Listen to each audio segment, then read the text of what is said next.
स्वागत है आप सबका मेरी भविष्यवाणियों की पुस्तक में। तो आइए हम आज के पवित्र वचन को पढ़ेंगे जो कि परमेश्वर के दास प्रेरित अंकुर यूसुफ नरूला जी के द्वारा लिखा गया है।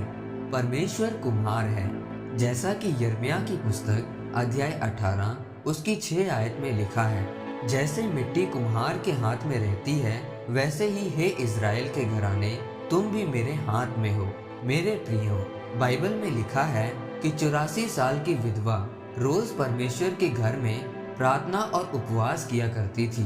वह सिर्फ 7 साल ही अपने पति के साथ रह पाई थी और उस दुख ने उसको परमेश्वर की योजना में शामिल कर दिया। वह परमेश्वर के कामों को करने के लिए महान कहलाई, क्योंकि प्रभु यीशु मसीह बिना प्रार्थना और उपवास के इस दुनिया में ना आ पाते, और वह विधवा और हनन्याह ही थे जो प्रभु यीशु मसीह के आने के लिए प्रार्थना कर रहे थे।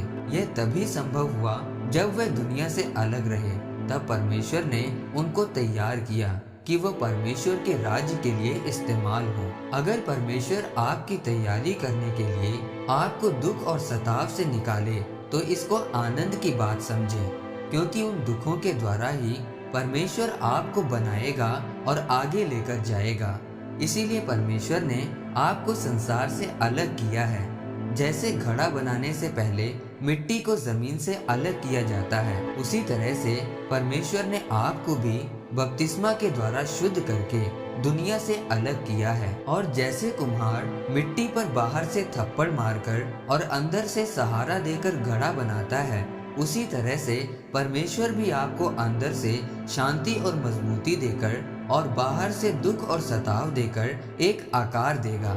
अब अगर आपने अपने आप को परमेश्वर के हाथों में सौंप कर रखा और सब कुछ सह लिया, तो आप इस बात के लिए तैयार हो जाएंगे कि परमेश्वर की योजना आपके जीवन में पूरी हो।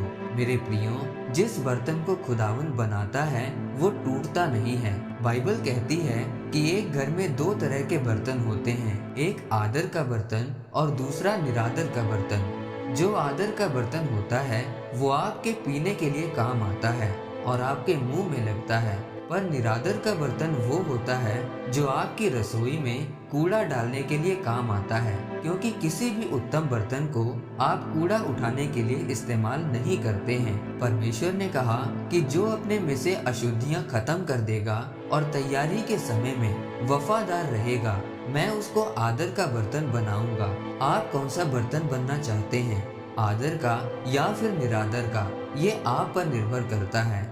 ये हो सकता है कि आपको किसी चीज की जरूरत हो और वो आपको ना मिले, लेकिन उस समय परमेश्वर आपसे ये चाहते हैं कि आप घुटनों पर आएं, उपवास और प्रार्थना करें और परमेश्वर के साथ बने रहें, क्योंकि परमेश्वर चाहता है कि आपकी तैयारी पूरी हो और वो आपको एक आदर का बर्तन बना सके, और परमेश्वर की योजना जो उसने आपके लिए रखी है वो आपके जीवन में पूरी हो। आमीन। आइए परमेश्वर के दास के द्वारा लिखे गए इस अंगीकार को आप मेरे साथ एक मन होकर करें। सर्वशक्तिमान परमेश्वर, इस वचन के लिए मैं आपका धन्यवाद करता हूँ। परमेश्वर, मैं अंगीकार करता हूँ कि जब आप मुझे परखें और मुझे बनाएं, तो मैं आपके वचनों पर अड़ा और खड़ा रहूंगा और अपने आप को आपके हाथों में सौंप कर रखूंगा, जैसे मिट्टी कुम्हार के हाथों में रहती है, ताकि आपकी योजना मेरे जीवन में पूरी हो सके। प्रभु यीशु मसीह के नाम में आमीन। परमेश्वर आप सबको आज के वचन के ऊपर मनन करने के द्वारा आशीषित करे। आमीन।